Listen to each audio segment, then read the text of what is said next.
I'm Craig from the Silver Spur. For a lot of years, I got to be the gopher for the country western singers at Cattle Congress. So I want to talk a little bit about the few that I've met. I'm going to start out with one of my favorites. His name is LeDoux.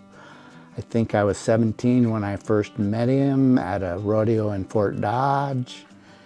And he was selling 8-track cassettes out of the back of his pickup truck. He was a cult rodeo singer who was really, really fantastic. Here's some of the later pictures of him. His career got revived when Garth Brooks mentioned him in one of his songs, and it really drove Chris's career back to the road. He was one of the nicest men I've ever met. One of the smartest men I've ever met. Really was the one who taught Garth Brooks how to do pyrotechnics at a concert. So when he would come into town, back when I was young, he would tell me, Craig, I need this much gunpowder.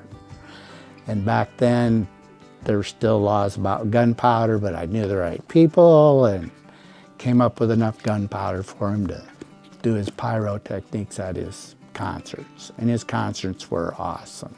I had the great privilege of getting to go to his sound checks that he would do before the concerts, and I'd get to listen. It was almost like doing a private concert, and he was so generous. He would let anybody come in and listen during his sound checks. He was just a really nice guy. So you had to pay to go to the concert when they were at Cattle Congress, but he would give me a $100 bill and say, go buy $100 worth of beer and invite all your friends to my sound check, and I'll make it an hour and a half. Daryle Singletary had one of the best voices in country music, but he really wasn't super well known.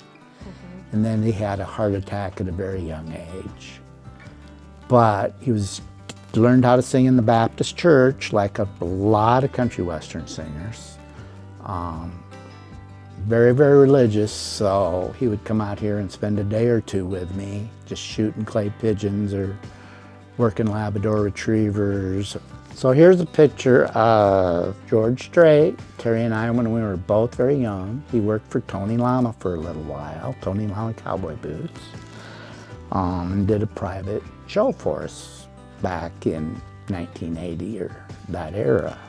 Today he is recognized as the king of country music and still married to the same woman after 40 years, and just a really humble, nice guy. Now he just wants to ride his horses and chase his cows around and go do a concert once in a while, but very nice, quiet man. We always got a kick out of, because when you see celebrities on TV, they look bigger than life, and Craig and I are pretty short.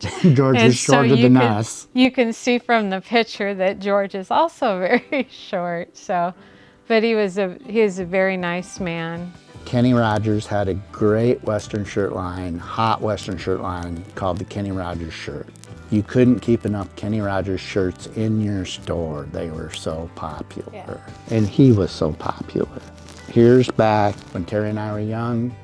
And Kenny has got on like 2.5, 3-inch heel boots, and he's standing on his tiptoes to look taller than us.